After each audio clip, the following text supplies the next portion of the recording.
Здравейте, приятели! Много важни неща ще кажем днес за Божествения съд, изобщо за съда, вечния съд. И визирам нещо, което е свързано с Христовото съдилище на живи и мъртви. Не случайно и самия Христос казва, и в Евангелие на Марка завършва, когато ги праща по света с придружени с знамения и чудеса, вярващите и посланниците на примирението с Бога. Казва, който повярва ще бъде спасен, който не повярва ще бъде осъден. Говори се за съд. Съд естествено на тайните дела на човеците, за които много ясно и апостоли говорят, нали, изобличенията за тия тайни дела, и за което и самия Христос казва, че осъждението на света е, че хората не отиват към светлината, за да не би да се явят, че делата им, които вършат тайно, не са по Бога. Тоест не искат да бъдат осветлени. Мотиви, подбуди, т.е. делата не само като нещо скрито, тайните дела, нещо, нали, корупцията, както, а говорим тайните дела на болното, корумпирано сърце, за което Христос каза, че това, което осквернява човека, е което излиза от неговото сърце. Зли помисли, прелюбодействия, убийства, кражби, всякакви човеконенавистни мисли и желания и така нататък. Може да го прочетете, Христос много ясно го казва, кое осквернява човек. Така че има Божий съд. Вижте, от друга страна, Христос казва много ясно, че ти, които вярват в Него, няма да се явят даже на съд. Са преминали от смъртта в живот. Това е много интересен момент. Или ако има съд в ония смисъл, то е за да бъдат оправдани. Т.е. не да бъдат осъдени. Затова искам да го разберете. Темата за съда, що говоря, защото е много полезно. Човек трябва да се бои от Бога. Да знае, че всяко дело, както Павел казва, добро или зло, това, което е вършил човек в тялото си, за всяка празна дума ще бъде съден. Самия Христос казва, не само каквото си вършил в тялото, но и празната ти дума, защото устата са също действен орган и това, което произвеждаш, влияеш, дали лъжи, клевети или истини говориш, това е вече дело, действие. Ето казва Христос, как може да говорите добро, като сте зли? Когато говори за онези, които пълнят съкровището на сърцето си с зло съкровище, нали? Когато изобличаваше фарисеите. Но мисълта ми е, че и за всяка празна дума, дори празнословци, дори християни, които за думите им не седи съдържание, са просто папагали. Повтарят мъртви фрази от богословия, което обаче не познават, не разбират, нито следват. Когато точно за тях дори писанията се превърнали в закон или някакви ритуали и така нататък, но не търсят да оживотворят това със съдържание, доброто съкровище, което Бог препоръчва и което раздава щедро като таланти и действия на духа, както и в притчите си много пъти обяснява за раздаването на талантите. Въпросът е какво правим с тия таланти. Това съкровище в нас се умножава, когато ние го употребяваме. Когато употребяваме действието на Бога, т.е. ако остава само как да кажа, на дефиниция, аз съм православен или аз съм библеист, и аз вярвам в Библията, това нищо не значи. Как го употребяваш, как конвертируема валута, небесната валута. Както Христос говори за тия, които го обогатиха, умножиха богатство, а другия, който имаше един зъл слуга, който беше хвърлен и в тъмница, защото нищо не направи с това богатство, го закопа. Това са праведници, фалшива праведност, хора, които са горделиви всъщност, това е себеправедност, но кичат се с фасада, росени гробници, фасада на преповтаряне, дефиниции и принадлежност без съдържание. Сега да кажа, всичко това го казвам, защото от една страна няма се явят на съд верните, и са преминали от смърт в живот, т.е. няма се явят на съд, няма да бъдат съдени, или ако има съд, ще бъдат оправдани. Но това, което е посланието за съда, е изключително важно, защото трябва да се боим от Бога. От който се боиш, има власт над тебе. И щом говоря толкова пъти, че преследването последните времена ще бъде не относно как се кичиш с църковна принадлежност или споменаваш на празно името Господне, Христовото име, защото, не знаете, има и така заповед. Уния, които на празно споменават името Господне, точно празнословците, дори изповядващи ушким Христос, но само на думи, а не като поведение, начин на живот, това ще бъде изпитан всеки и християнин, и всеки човек, разбира се, но аз говоря и християните, кой е господарят им. Който ти е господар, Господ, както се казва, ти от него се боиш. Затова в Откровение се казва, че са преследвани от Сатана и от звяра, тия, които се боят от Бога и пазят неговите заповеди. Боят се от името Господне, което име е свързано с чин, с власт, иерархия и воля. Това е богооткровенна вяра. Но мисълта ми е тази, че съда, известно за съда е нещо много добро, защото показва, и ние затова го известяваме, и трябва да го известяваме и на невярващите, защото ако се обоят хората от Бога и от идващия съд, а и този съд, който тече постоянно над делата им, и като условения или проклетии, т.е. имам предвид съда, който тече. Хората не знаят, що им се случват нещата, това не са случайности, има си причинно-следствени връзки, но знаете това. Но ако имат боязън, то това е начало на мъдростта. Това е начало на Евангелието. Както и Христос казва, покайте се и вярвайте в благовестието на царството. Не какво да е благовестие, но на владетеля, на Господ, Господаря. Тоест, от каквото се боиш, той има власт на теб. Ако се боиш не от Господ, защото, както го казва, той всичко е любов, нали? Тоест, ако нямаш боязън от него, ти всъщност твоята любов е презрение, като на блудница, която много си обича съпруга, но постоянно му изневерява. Скришо. И не иска да си разваля брак. Но всъщност е букук. Не ме разбирате за какво говоря. Любовта е предназначена за нещо друго и апостол Павел казва: любовта изпъжда всеки страх, защото в страха има наказание. Тоест, целта е любовта да превъзмогне страха от наказанието Божие. Тая любов е единение с Бога. Страхът от Бога е предназначен като основа на мъдростта или на познанието, защото мъдростта означава, а това е синоними на вярата, богооткровената вяра. Това е предназначено през страх от Бога, начало на твоето боене, кой ти е Господ, да навлезеш в Неговата любов. Защото там вече няма страх от наказание. Както и Христос каза, който вярва в мен и който ме следва, се яви на съд. Разбирате ли как са обвързани нещата? Да, инструментариум е това. Не е просто нещо Евангелието. Ако някои си го мислят, просто защото искат да си будните души, искат, нали, да си прикрият прелюбодеянията със света, с другите господари на този свят, зависимости и упования. Това е от изключителна важност да ви кажа. Сега другото, което Христос казва, не съдете, за да не бъдете съдени, тук ще коментирам нашето участие в Христовия Божествен съд, защото Павел на много места говори, че ние ще съдим света и ангели. И той го говори не само за последните времена, той го говори това, което е предстояло и което се случва, между другото, чрез проповедта на апостоли и пророци, още първи век, втори и нататък, още Рим, знаете, рухваш, чрез свидетелството на Божите хора. Те са свидетели в Божия съд. Те не само са свидетели на Бога, а първо на Божия съд, но он е, който идва да съди света.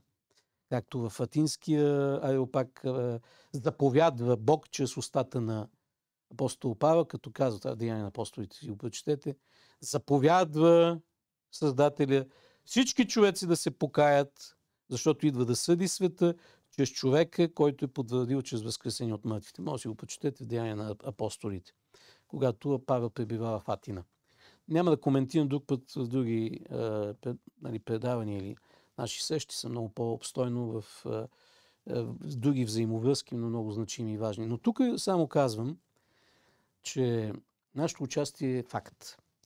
В Христовото съдилище и наистина ние сме, както Христос беше камък за препъване или канара за основа, и ние, защото продължаваме делото му, нали, той вече е възнесен, слава и господство, ние сме за препъване или за ставане. Ние сме тези, за които се казва, че народите ще бъдат съдени според отношенията към неговите братя. Тие, които пазят словото му, нали, гонени във всякакви положения, не просто престъпниците и по принцип човеците, казва, понеже го направихте или не го направихте това към моите братя, той на мен не сте го сторили. Тоест, ние представляваме Христа Бога. Неговите ученици, неговите последователи, които се боят от името му и пазят заповедите му.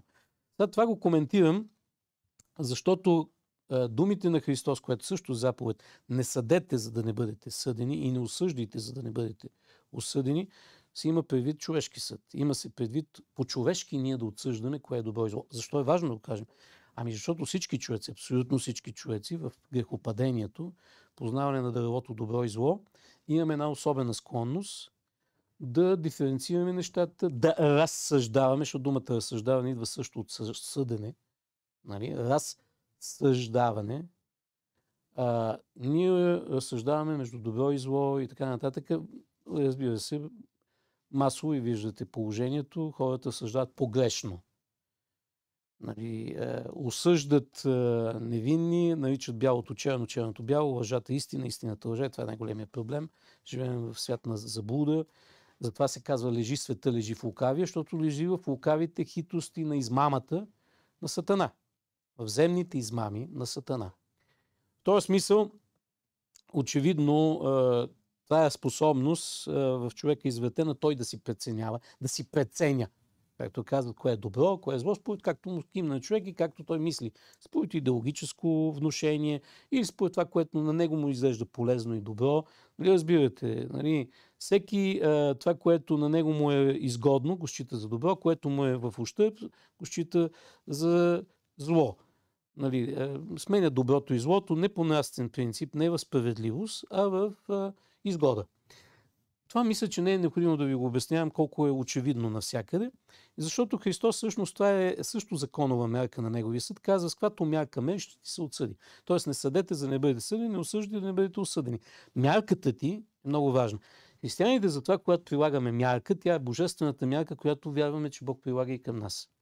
Както относно истината, която говорим, относно вярата, относно последование, нали, което ние внимаваме за себе си и както Павел казва, ако ние сами бихме съдили себе си, не би ни съдил Бог. Това е на едно място, когато обяснява, че мнозина грешат и вършат несправедливости, и после отиват в храма Господен, без да изповядат и да трансформират своето поведение, нали, за да бъдат във вяра, че това става обратното, като обратна тяга Бог почва да ги съди, приближавайки се при него, неговото присъствие има такъв ефект. Сега аз говоря не за онова, което в прошката Бог винаги ни обновява, както в новия човек, Бог вътрешни човек го обновява, роденото духа, което не се грешава. Аз говоря за физическия телесен човек, който пребива в този свят на тление, на постоянна атака, на измама, лукавства, на похоти, на всякакви извращения. Да имаме предвид, че апостол много ясно го обяснява, нали, че ние, за да можем да изобличаваме другите, ние това трябва да го прилагаме към себе си. Същото. Нали, мярката е съотносна. С която мярка хората мерят, това се отмерва веднага към тях. Разбирате ли? Затова е важно са нещата, които ще кажа за тази мярка. Тя започва първо от следното. Нали? Първо трябва да разберем. Не трябва да съдим от себе си. Това, какво ние мислиме за добро и зло, няма никакво значение. В смисъл, зловредно е, ако влезем в такава мярка, защото веднага Бог ще ни го приложи на нас. Трябва да бъдем под Божия Христов съд. И тогава да търсиме в чиста съвест и тогава може да заявяваме Христовия съд и спрямо другите човеци. Защото самите ние пазим себе си. Съдим в себе си смисъл това, което не е по Бога и веднага се поправяме и така можем да поправяме и други човеци. Това е съвсем близко до вас и вие може да го разберете. Но това не означава, че не съдим. Но не съдим от себе си. Явяваме Божиите съдби. Проповядваме. И затова това го нарича апостолът изобличения. След малко ще кажа повече за това. Участието ни в Христовия съд, като изобличители, като свидетели на този съд. И друг път съм го говорил, но в други формати малко по-различно. Винаги има разлика. Дори когато видите, че някои неща се повтарят, той цялото писание може да се каже, че се повтаря, но има нюанси, има пластове, има взаимовръзки, които всеки път са различни. Ако видите и следвате, ще го видите. Ще го разпознаете. Но мисълта ми е тази. Аз се връщам към Христовото съдилище. Друг изключително важен критерий за справедливия Божий съд и ние да бъдем в него, да явяваме него, който винаги съд, помнете, пак отваряме една скобка, в Божият съд милостта тържествува над съда. Милостта е свързана с приемането на оня съд, който се случи над Христос. По Божий промисъл, ако и несправедливия юдейски Синедрион осъди Христа, Бог го възкреси от мъртвите, но в него, в участието му в участта на грешната ни природа и в състоянието й, има пред на кръста, той пое удара, стана грях за нас, както казва апостол Павел, заради нас, вместо нас стана грях, за да може ние да станем Божия правда. Това има пред апостола, че милостта тържествува на съда. Ако ние сме верни под Христовата кръв, милост и промяна, назначена тая милост за промяна. Това само пак го каза като скобка. Но искам да кажа нещо друго за справедливостта. За да бъде не човешка, да бъде в Бога и ние като Божии човеци да я прилагаме. Много е важно това, което Христос на едно място, пак като заповед го казва, и това е важно да разбереме. Той заповядва следното: бъдете съвършенни. Някой ще каже: как ще бъдем съвършени? Но той пояснява какво има предвид по това съвършенство. Бъдете съвършени, както вашия Отец. Пак ще каже някой: как ще бъдем като Бог Отец? Не, но той пояснява за какво съвършенство става. Защото съм чул всякакви философии. Това е просто стремежа към съвършенство, усъвършенстване. Нали, разбирате, или като единението да бъдем като Бога. Нали, Божия образ и подобие, то е ясно. Но това е заповед. Другото е благодат, която идва в общението. С къвто се събираш, такъв ставаш. Като общуваш с Бога, все повече приличаш на Него. Колкото повече общуваш, не разбирате. Но аз тук имам предвид нещо друго. Бъдете съвършени, както съвършен вашия Отец. И пояснява конкретната заповед. За какъв тип съвършенство говори? Казва: както Той дава слънцето да изгрява и за добри, и за зли. И дава блага и на неблагодарните, и на злите. Така и вие обичайте вашите неприятели и правете добро на тия, които ви пакостят. Сега това е много важен момент. Значи Бог, обаче веднага ще го видим в Божествения съд, какво означава. Бог изначално, без да търси сметка човека зъл ли е, добър ли е, дава възможност, дава благодат. Първо като живот. Бог е дал да хората да са живи, те не го заслужават. Никой един човек не го заслужава. Да си жив, да мога да съждаваш: аз съм. Хората се раждат богати, защото имат най-голямото богатство. Има много лафове, дето казват: ако ти предложат милиарди да имаш, ама утре си отиваш, нали? Хората казват: дали сте готови? Те казват: не. Значи, кое е повече? И на друго място Христос казва: тялото е много повече от облеклото. Той го казва за тогашното време. И казва: животът от храната. Що мислите какво ще облечете и какво ще дадете? Животът е много повече. Пояснявам това, за да схванете какво е посланието. Та мисълта ми е: всичко това Бог го е дал даром. И всичко го дава даром.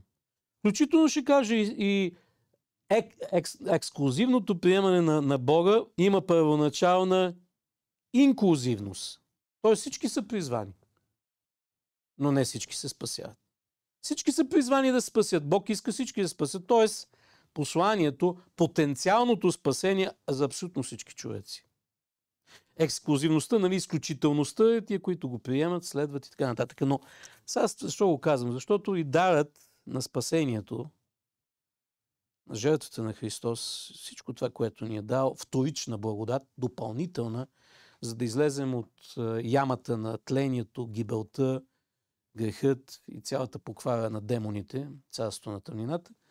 За да излезем от всичко това, е дадена още една благодат, и тя е великата благодат. Не само, че сме сътворени, но след това и изход, за да имат вечен живот тия, които наистина се смиряват и приемат, както апостол казва, тия, които го приеха, им се даде правото да бъдат Божи синове. Това са първо права. Без приемане нямаш и правото. Нали, дали се раждаш вече, това са процеси, които е в живия път, последованието на Христа. Но нямаш никакви права, без да приемаш тая вторична благодат. Но това също е за всички. Слънцето на правдата с изцеление в крилата си, така описан Христос в Стария Завет и в древните текстове на пророци и така нататък. Това искам да кажа: това слънце на правда пак идва и към всички, и към зли и добри. Опрощението, благоприятната юбилея, благоприятната година на пълно опрощение. Амнистия. Това е амнистия. Но добри и зли. Това означава ли обаче, че няма не е както някой казва: какво Бог, как може нали, да ги съди хората там за 50 години само, пък във вечност. 50 години върши грях, пък за вечността. Това са безумци, защото не разбират. Човек просто се определя с кого ще живее. С ангели, с Бога и свети, или с демони и други. Те почват да живеят в човека, демоните, и примерно, както Христос и друг път съм казвал, заявява: отидете, споделете съдбата на дявол и неговите ангели. Това е въпрос на процес. Това е нещо, което Бог е изявил като съд. Просто това не е отмъщение. Просто с какъвто се събереш, нали, това е и участта ти. Божието присъствие е описано, пак казвам, напомням, в Солунци, Друг път съм го пояснявал пак. Бог се явява в своите светии и неговото присъствие, казано, че ще се яви славен след своите светии, но неговото присъствие ще бъде погубващо като огън нечестивите. Защото самата природа на Бога е такава, че не търпи злото и нечестието. Просто той изгаря в присъствието му. Така че мога да кажем, друг път съм имал цяла една тема, оная светлина, която у Бога за други се превръща в онова, което пророците казват. Диханието на Господа ще запали и огнената гена, т.е. ада, огньовете на огненото езеро. Това е за някой непонятно, но това е свързано с природата на Бога, нали, която не търпи, ако някой е несъвместим с тая природа, за него тая вечност е смърт. Както и самия Петър казва, нали, за стихиите, които ще се стопят, за огнения потоп, който идва и казва, какви трябва да се намерите вие, всички ние да се намерим, за да не погинем. За това за нас да бъде по-скоро присъствие Божие, което изгаря само злото.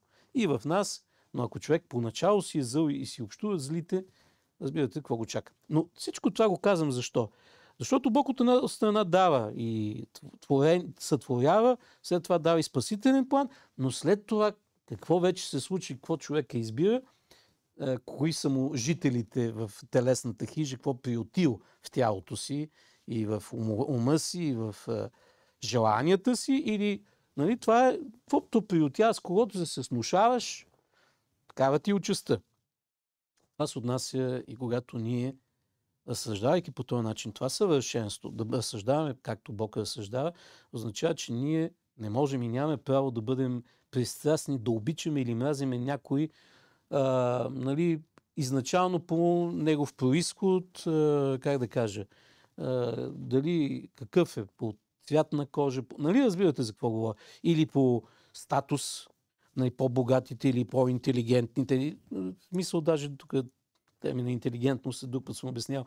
Интелектуалците, много от тях изобщо не са интелигентни, те са папагали, нали, много учели, но всъщност нямат критично мислене. В съвремието, особено обиждане в системата, бъкано с интелектуалци, които иначе са много тъпи, много неинтелигентни като критично мислене, просто са се назобили като гъсоци с някаква информация. Това не ги прави интелектуалци. Виждаме какво ниво е изкуство и всичките, докъде е стигнал творчеството на съвременните творци. Дали са загубили до голяма степен творчески потенциал. Напомням, просто ми идва така да ви го кажа, на скобка се казва в Откровение на Йоанна, че няма да се чуе във Вавилон свирач, никакво художество, изкуство, творба. Не го ли виждаме? Такова разпада. Видяхме на френската там олимпиада. Какво изкуство има. Въобще като видите и в модерните изложби, модерни подиуми на модерно изкуство или мода, може да видите какъв разврат и какво грозно, гнусно и така нататък. Мисълта ми е това, че то се сбъдва и това писание. То се изчезва и това. Така че тия псевдоучени, псевдоинтелектуалци, псевдообщественици, псевдотворци, искам да е ясно, изобщо не ми пука, че ще ме намразят. Просто са такива. Защото това приели в себе си. Каквото е в тях, това и изваждат. Каквото е в ума им, това изобразяват. Сърцето им, това говорят, това вършат. Такова им е творчеството. Според каквото е вътре в тях. Може да прецениме колко е божествено. Но визирам това нещо, че ние нямаме право по статус, по позиции да съдиме хората по никакъв начин. Даже не и по това дали се водят християни, православни, протестанти, и не да кажеш, аз съм Важното е нещо съвсем различно. И точно това е с какво се изпълват хората и какъв плод дава в тях дарбата. Дарбата на вечен живот или на всяко благодеяние от страна на Бога. Дали става добро да е с добър плод или лошо да е с лош плод. Имайте пред кой господари ми, кой ги управлява. От кого се боят, кому служат. Разберете, това е от изключителна важност, защото всичко друго е празни приказки. За да бъдем безпристрастни, така трябва да разсъждаваме и така трябва да гледаме с Христовото съдилище. Тайните им дела, какво всъщност те правят с всичката дарба. С дарбите на таланти, на знание, на изкуство, на способности, на образование. Какво правят с това? И разберете, тук не означава, че ние ги осъждаме, след малко ще поясня много ясно. Осъждането това не принадлежи на нас изобщо. Ние просто изобличаваме и явяваме Божия съд над съдържанията, над демоничните съдържания, над пошлото, над злото. Ние сме свидетели в космическия съд. Верните човеци имаме изключително важна роля. Защото Бог не иска да е тиранин. Иска да има верни, които го представляват и които показват, че човеците могат да бъдат и други. Защото дявол иска да покаже, че всички човеци са бокуци. А Бог, когато направи дори малък остатък, не само през поколението, до края на времената, които показват друг стандарт, друга мярка, Божията, Христовата мярка, това автоматично осъжда другите. Затова се казва, че Ной с вярата си осъди света. Когато постои кивота, осъди хибридите, осъди цялото извращение на там потомства между демони, и паднали ангели, има преди да станат демони, паднали ангелски сили, които обсебваха и искаха да покояват човеците и имитираха онова, което беше пророкувано, че Бог ще стане човек. Той ще се съроди с човешката природа, с създанието, което сам беше сътворил. И те имитираха, искаха да имитират Бога, да го заместят. Това са всичките учения за богове и богини, където по плът. Иначе в древността, защо мислите, в всички учения, религии имат това послание?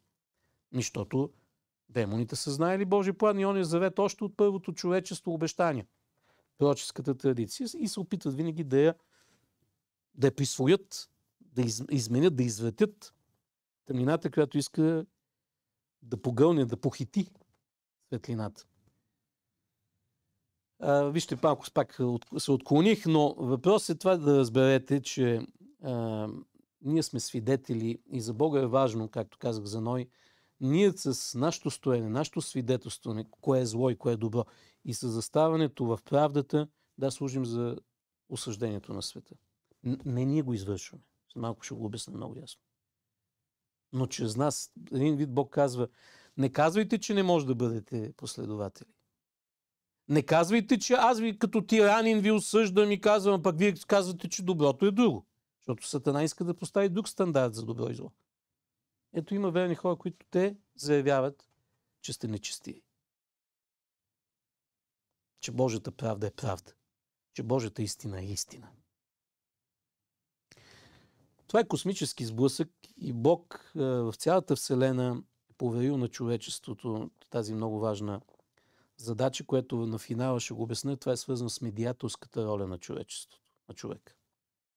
Но сега да продължа за съда. Ще ви дам някои примери. Използвам така една конкретна личност и случай, което да видим, че има пропагандна и също има внушения и чрез църквите. В случая Никанор, небезизвестния, е пълна трагедия този човек от всякаква гледна точка, но много яростен агент на определени духовни влияния. Наскоро той там си групичката с Янакиев, богословстващия философ, там с другите, които са Горан Благоев, неговия там ментор и така нататък. Всякакви други, които ги знаеме в мрежите.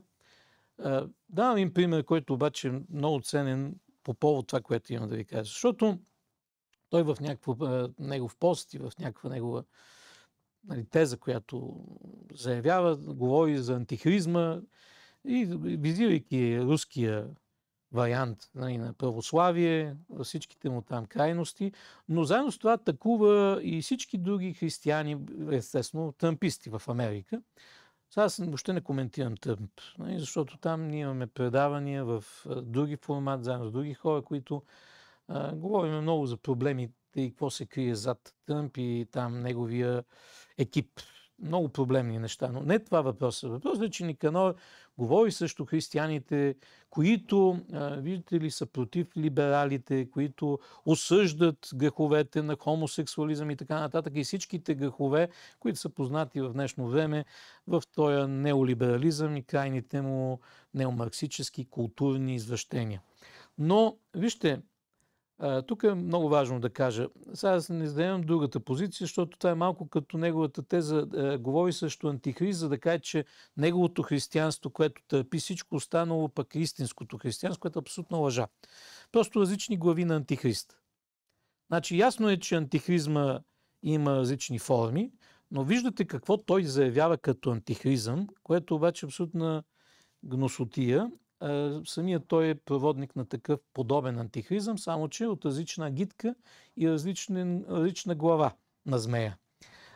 Той говори също това, че мнозина, нали, християни, които осъждат света, и вече говори неща, които действително биха били, и те са антихризъм, когато някои християни си позволяват да извършват съдби от името на Бога. Защото това е мерзост пред Бога. Не е мерзост пред Бога да изобличаваш, но е мерзост пред Бога да извършваш съдби, които само Бог може да извърши. Тоест говоря, както инквизицията, да убиваш. Както инквизицията в средновековието, знаеме за едни крайности, които са извращени, то си е форма на антихризъм. Очевидно антихризъм в името на Бога, там да освещаваш оръжие, да убиваш в името на Бога, това е очевидно антихризма. Обаче ще кажа другата страна на другия антихризъм от страната на Никанор. Това са различни типове антихризъм, защото той твърди, че нали, това е неговата теза и на всичките му там други, че видите ли, Бог до края на времената оставил и житото, и плевелите заедно да растат, нали, до време на жетва, когато Бог ще изпрати ангелите. Нали, това е притчата на Христос. Плевелите в него си могън и житото ще събере, но това се случва чрез ангелите. Сега, първо, истина дума, всичко трябва да си расте заедно, да го оставим каквото е. Сега искам да кажа, в това има една много гнусна уловка и особено за християните е една голяма измама и това е антихризма. Това е да не се противодейства, да не се застава в позиция на истината, изобличение към демоничното и заявление в това, което апостола казва, че ние сме призвани да съдим света. Нещо, което е част от Христовото съдилище. Обаче какво означава това? Тук е много важно да го заявиме. Първо, приятели, вие разбирате, че Бог не би бил любов, ако той остава да бъдат изнасилвани неговите деца. Тоест, ако няма намеса от негова страна, пак чрез негови пратеници и свидетели, да съхраняват Божите хора от всяка измама и лъжа, изобщо да предупреждават човечеството за всичко това, което е последствието от измамата на антихризма и на всяко зло, и на всяка подмяна на Христовото. Било в църковността, било навсякъде. Казвам църковността, защото там всеки си влиза, особено виждате в системното християнство, там с гнусната природа, с всичко хората си влизат и си носят идеологическите заквас, извращенията, различни разбирания, които са противни на Бога. И там се черкуват, даже отиват като че са Божи и всичко им като любима песен, проповедта или литургичността, много красиви фрази. Там всичките, които изредих, те са такива. Но иначе няма съпротива срещу злото. Тоест оставя се душата на човека на вълците, на демоните, да си правят вътре каквото искат. Нали? Това е противно на Бога, защото Бог е Бог, който мрази беззаконие, възлюби правда и не само това, няма да си остави децата. Тия, които първо за християните, там дето ги казва 2 милиарда и половина, най-малкото тях няма ги остави. А те са много голяма част от милиардите, които твърдят, че са християни. Няма да говоря дали са реално практикуващи вяра и то така, каквато Христос има предвид. Но факт е, че той много ясно го заявява, че тия, които обича и които ги счита за деца, а не незаконно родени, някакви чужди, той и наказва, той порицава, той изобличава, точно както се грижи един баща, да възпитава и дисциплинира своите деца. Това го казва апостол Павел към евреите. Много ясно казва, ако ние не сме под наказание и под дисциплина, означава, че ние не сме негови деца, не сме законно родени. Изобщо това отношение на Бога е всъщност любов. Това още повече, когато говорим за потомци на християнски народи. Когато говорим за европейската действителност и така нататък. Но имам предвид следното. Това е безумие да мислиме, че Бог така оставя нещата. Напротив, тия хора искат да препятстват човеците изобщо, пък и християните, масовия християнин, да разбира, че Бог е намесен във всичко, което се случва, дори в демоничното, заблудите и че той изпитва в цялата вселена и всяка човешка душа. Те искат да заключат сетивата на хората относно Божието действие. Било изобличително, било наказателно, било дисциплинарно. Божиите съдби. Те искат да не бъдат явни пред човеците. Защото това е най-страшното. Разбирате ли? Както е описано в Откровение на Йоанна, хората, когато са обсебени и заблудени, най-накрая даже, когато приемат белега на звяра, който не е нищо друго, освен както е на челото и на десницата, което е буквално обсебен ум, и където приемат идеологията, която е бесовска, богоборчество, както и ръката, нали, която е белязана, това е вече абсолютно съединение с делата на системата, слугуване. Това са белези на робът, който принадлежи на системата. Докато в Откровение на Йоанна се говори за друг белег, който е името Божие на челата на Божите хора, която е голяма мистерия относно Божието име, в което се обличат Исус Христовото име, но тая тайна на името, който има духът, може да разбере за какво говори една голяма тайна. Аз друг път съм я говорил в дълбочина. Но мисълта ми е тази, че виждате ли, това, когато хората са обсебени, описано в Откровение на Йоанна, че когато идват язвите, те даже не могат да се покаят, а почват да хулят небесните жители, почват да хулят Бога, който има власт на тая язва. Тоест, разбирате ли, това е такова обсебване, че дори когато дойдат епидемии, едно време епидемиите, хората са разбирали, че това нарича се мор от Бога. И веднага отиват да се молят пред Бога и да търсят от Бога милост да се върнат от греховете си. В днешно време, каквото и да се случи, хората няма да го вярват, масовия човек, който е системен и тотално е повярвал и неговата религия е станала системата и човека на греха, той няма даже и да разбере, че това са съдби от Бога и ще се присмива или ще мрази тези, които му свидетелстват, че това са съдби от Бога, защото в страданието си, в омразата си, той няма къде да се върне. Това е грехът на тези псевдохристияни, като Никанорчо, Янакиев и други, че те искат да скрият от човеците, от техния взор, намесата на Бога и Божието действие. Сега затова ще кажа нещо много важно. Как ние участваме в Божите съдби или в Христовото съдилище? Това е важен, фундаментален въпрос, който поставям в този момент.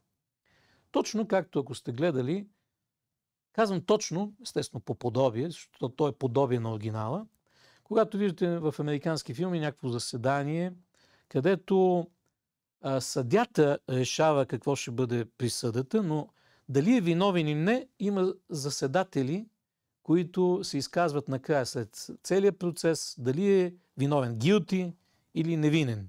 Нали сещате? Guilty.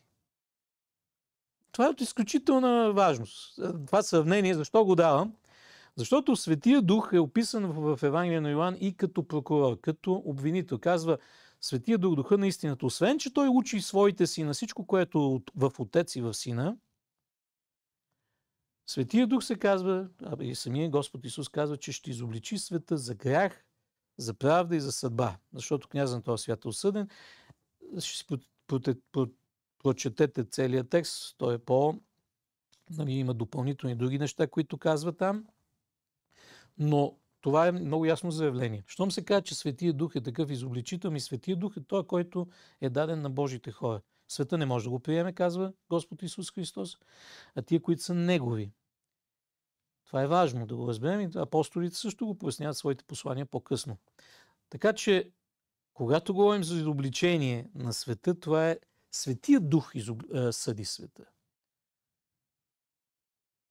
Той ще съди света, той осъжда света за грях, за правда и съдба.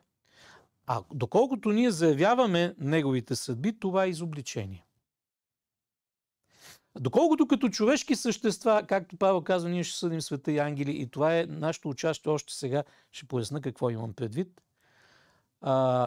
Това е заставането, което ние се съгласяваме, това не е от нас съд, ние се съгласяваме със Светия Дух, който изобличава света за грях, защото не вярват в Христа, той самия Христос го казва, за правда, защото той е талона за правдата, той е вече от небесни места е оня, който говори правосъдие и правда. И за съдба, защото той осъжда света и княза на този свят е осъден. Той вече е осъден от Бога. И Божия дух заявява тия съдби. Ние се съгласяваме, и това е много важна роля на човеците Божии. В последния псалм, както са наредени в Библията, там се говори за Божите хора, които им е дадена великата чест да изпълнят написания Божий съд. И тук сега искам да кажа нещо важно. Кой е съдят? Бог е съдят. Той конкретно ще заповяда на ангелите присъдите за всички човеци. Или оправданията за тия, които са верни. Но важен фундаментален въпрос е тук да кажем какво значи пък ние изпълняваме тия съдби.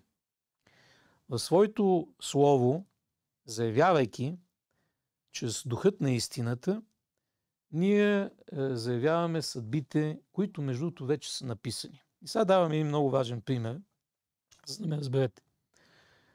Старозаветните писания, там има много примери на демони, които действат чрез човеци, как Бог осъжда и демоните, и човеците, които са им техни проксита. Пример за това е примерно Езавела, което и в Откровение на Йоанна се споменава в Новозаветна книга, но се говори за един старозаветен персонаж, за една нечестива царица, чародейка, но там много ясно се говори в Откровение на Йоанна какви са съдбите над нея. Което е описано между другото и в Стария завет определени съдби над нея, които се случиха от Бога. Пророкувани от Илия, изпълнени по-късно над нея и над нейния съпруг. Това се отнася обаче в Откровение на Йоанна какво се случва с чадата й. Трябва да ви кажа, че в старозаветните писания има много такива примери за съдби от Бога, които са повторяеми. Сега, как се изпълняват точно, това ние не знаем. И не е наша работа. Не е нито твоя, нито моя работа. Бог отмъстителя, както апостол Павел казва, оставете въздаянието на Бог, който е въздаващия. Тоест, въздаяние, също дума отмъщение, другаде, те са взаимно заменяеми синоними. Бог е въздаващия, възмездие въздаващ или отмъщение. Те са синоними, искам да го знаете, не човеци. Точно съдбите за всички нечестиви дела и злини, които са извършвали човеците спрямо Божии хора, проливали кръвта на пророци, апостоли, зловеждащи, преследващи, всичките мъсоти и клевети и злотворство, Бог е той, който въздава чрез Божиите ангели.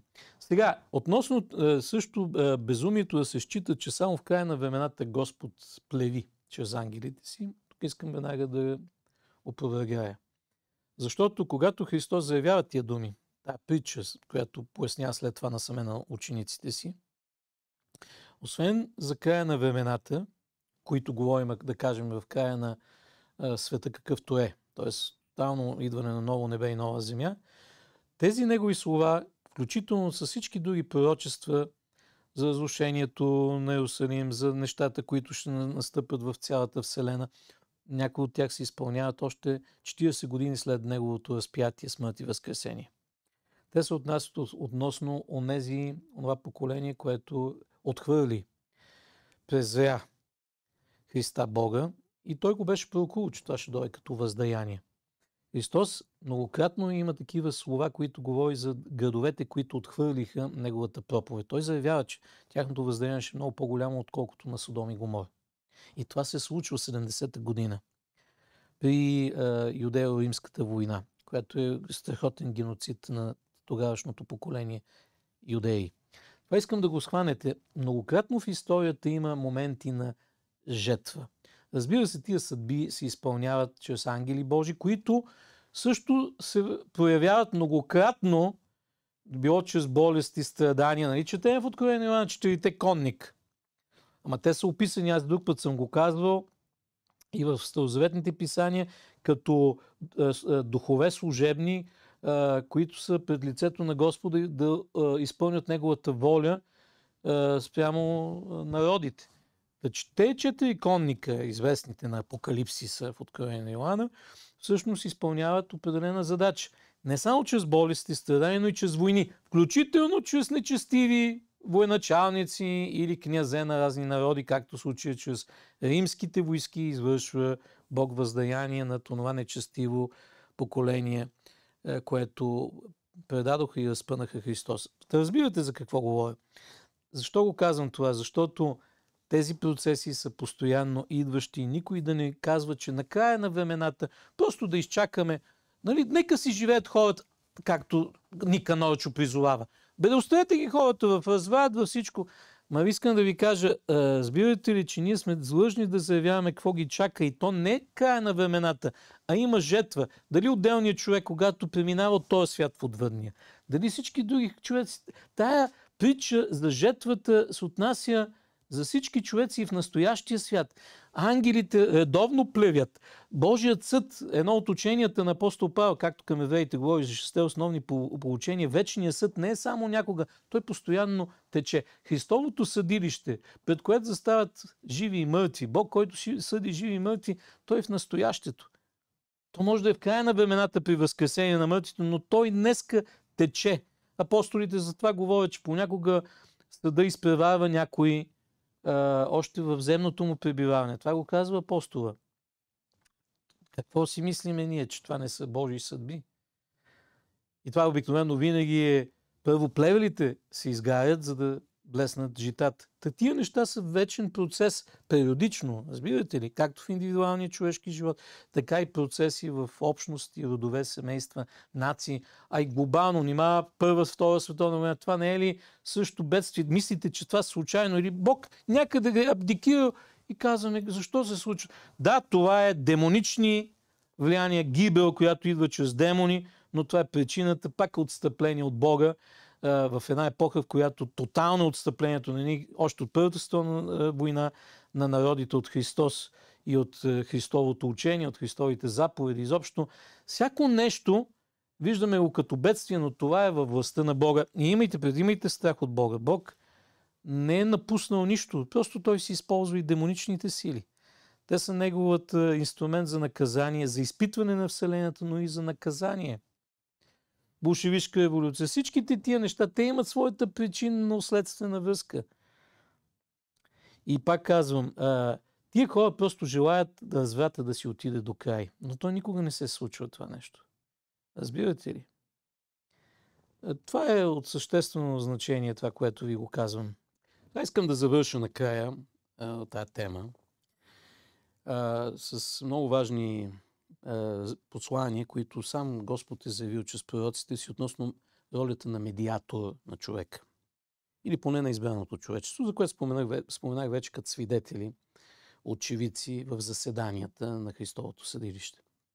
Но визирам нещо, което е много важно, защо то е актуално в съвременното общество, особено след като Христос дойде и разпятието му на кръста буквално ограби всякакви религии и така нататък в оня древен свят и всичко подчини на човечеството. Разбира се, има нечестиво човечество, има и избран остатък, но има предвид нещо, което повери силата му да се проявява в човешката раса. Говоря естествено за човешката телесна, физическа природа, в сетивата, където ние не виждаме Бога с тези си сетива физическите, единствено с духовните сетива на новия човек, когато сме облечени в Христовото тяло. Това друг път съм говорил много по-задълбочено за богословието на Христовата школа. Павловото богословие, което е практично познание, не е просто някаква си дисциплина, систематично богословие, както някой казва, което е много късна измишльотина, а е практика, живот. Обяснявам го това малко отидох в страни, за да разбера, че някой като се кича с дефиниции да не забравя това, че е мъртво, че е удавено във вода и умъртвява вярата, защото древните пророци и апостоли в църквата може да не са имали много понятия. За разни, не са изказвали някакви понятия, които много обичат на гърцизми. В гръцката да използват гърцизми. Ти знаеш ли този термин какво значи? Ононият термин. Нищо от това не са знаели. Горките. Ама са имали оная вяра, която са смешни сегашните правоверници, претендиращи, че славят Бога православни. Славата Божия била тогава. Не са се наричали православни. Е много късна измишльотина също. Но визирам с това, без да обиждам нито една деноминация, както искат да се наричат, въпросът е какво стои за това. Дали е за слава Божия. Но връщам се към това, което как ще завърша за медиаторската роля, но той е свързан вече с нещо, което в човечеството се проявява. В избрано човечество, което явява, нали, тайната на един Бог, който крие лицето си, казвам, в физическата сетивна реалност, т.е. в обществения, социален и телесен, в мирозданието живот, това, което е в сетивата, и там има действие чрез избран остатък, чрез избрано човечество. Ето какво ще ви прочета от един от псалмите, той е много важен и сега ще го видите по един друг начин медиаторската ни роля. Това е 8 псалм, 4 стих. Що е човек да го помниш? Или човешки син да го посещаваш? Що е човешки син да го посещаваш и да посещение от Бога? Но вижте какво продължава. А ти си го направил само малко по-долен от божеството или от ангелите, защото в случая се използва Елохим. Както за единствено число божеството, Елохим също елохимите, това са ангелите. Синовете Божии, както са наричани в древната традиция. И Бог се явява като Ел Илион, отец на боговете, Бог на боговете. Това е важно да го разбираме, защото ще стане ясно по-надолу. Каза, ти си го поставя само малко по-долен от ангелите. Малко по-долен от ангелите. И със слава и чест си го увенчал. Поставил си го господар над делата на ръцете си. Всичко си подчинил под нозете му.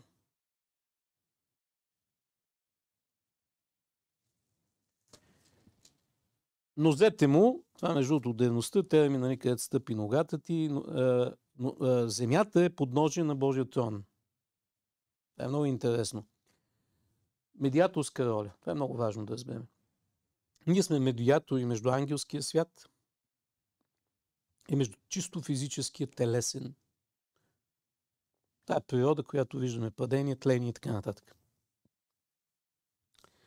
Това е изключителна важност да го разберете. Защото този текст не говори просто колко е велик човек, слава и чест, а показва ролята му на медиатор, на мост. Между невидимо и видимо. Включително за Божествения съд.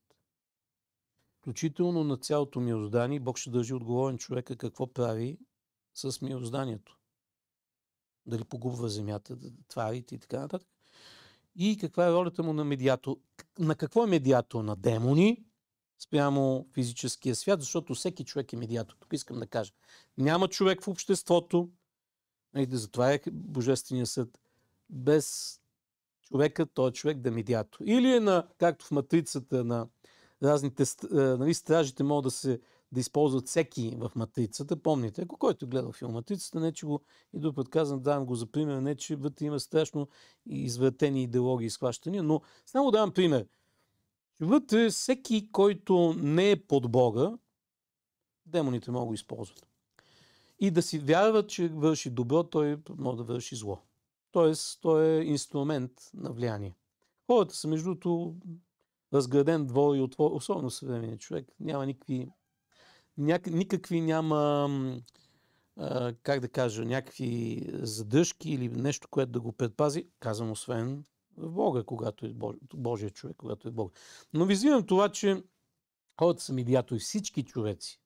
Земните са медиатори на земния, чадата на змията. Едно от имената на Сатана означава земния. Демоните действат чрез земното. Е много важно да го разбираме. Не само някой трябва да обладан като филмите на ужасите, както дявола само. Напротив, хората лежат в лукавия, т.е. измамат бащата на лъжата в илюзиите, които иначе се приемат за масово се приемат за истина.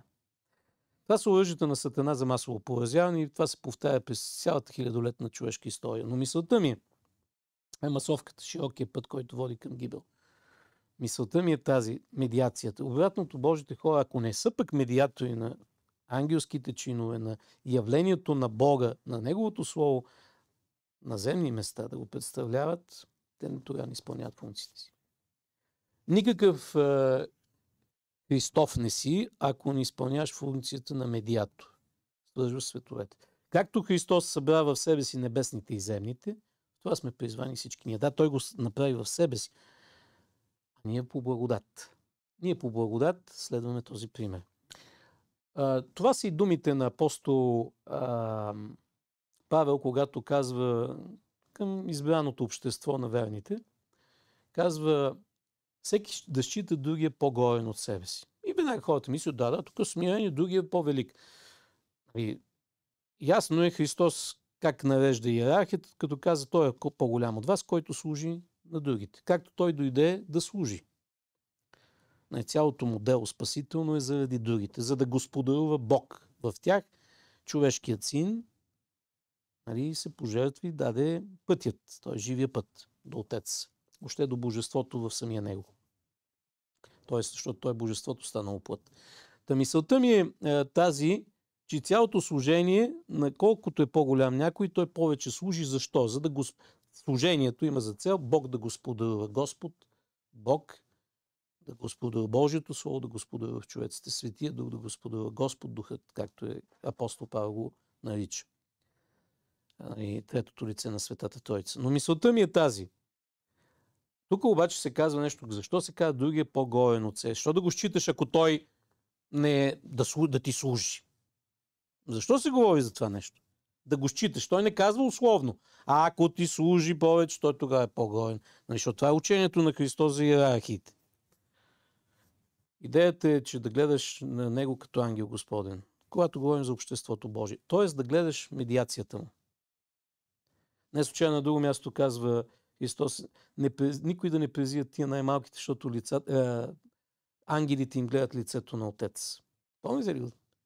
И то не се визира само дечицата, защото обикновено картички там рисуват деца с ангелски крила или някакви. Не, и най-малкият тук визира и във вярата.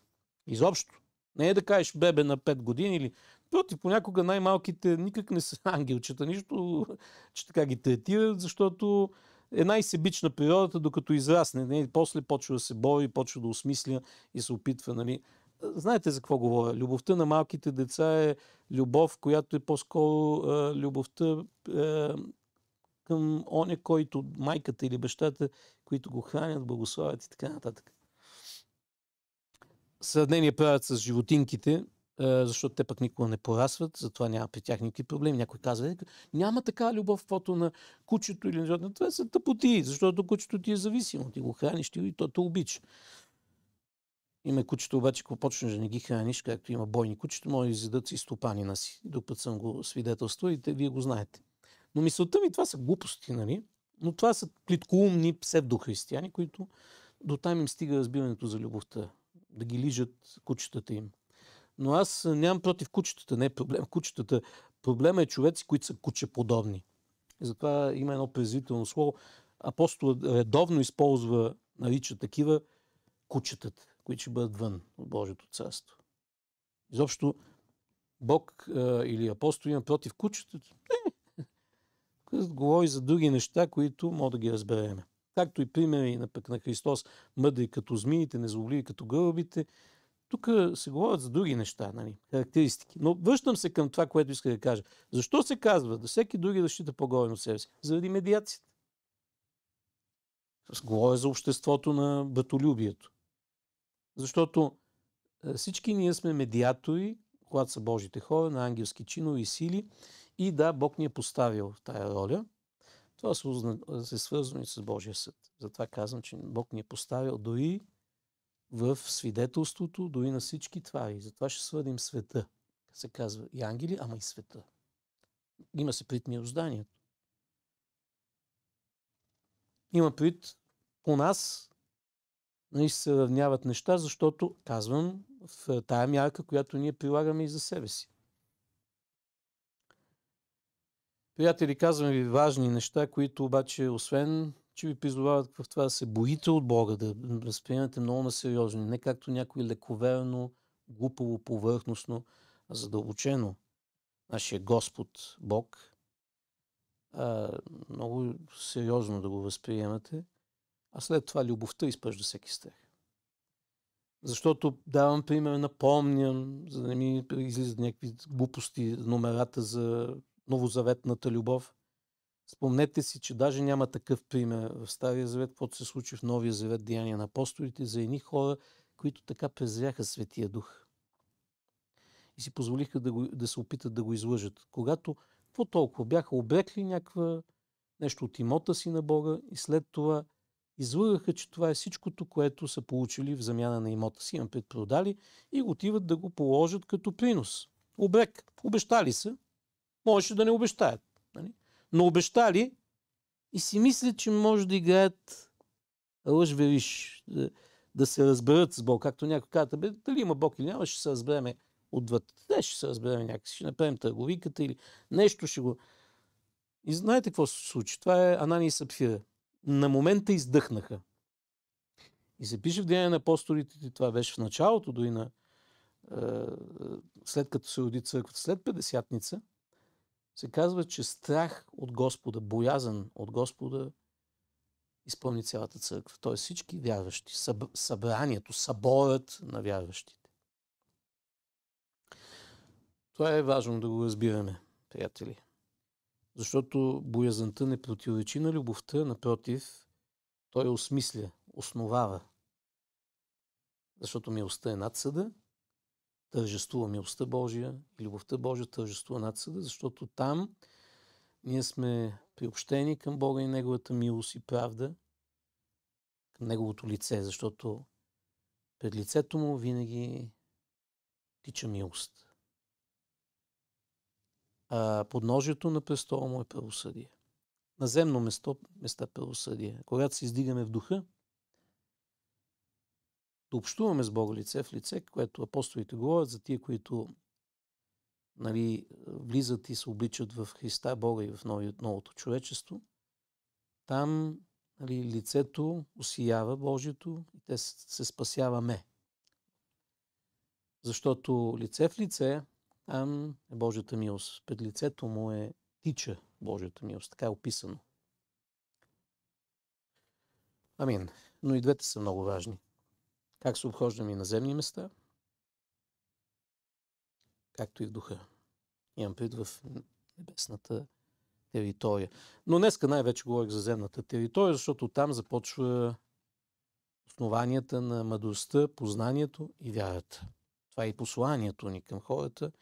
Не се опитвайте да замъглявате, защото хората веднага се дразнат, демоните в тях реагират, да прескочите тая част от Евангелието и от посланието, от благовестието. Не се опитвайте, няма да ви се получи, не работи и не струва друг тип ефтино благовестие. Ефтиното благовестие не е и благовестие. Нашето благовестие е най-скъпото, защото е платено с цената на самата Господня кръв, на Христовата жертва, с цената на светии, пророци и собствения жени живот, живата жертва, която живеем. Амин. Бъдете благословени. До нови срещи.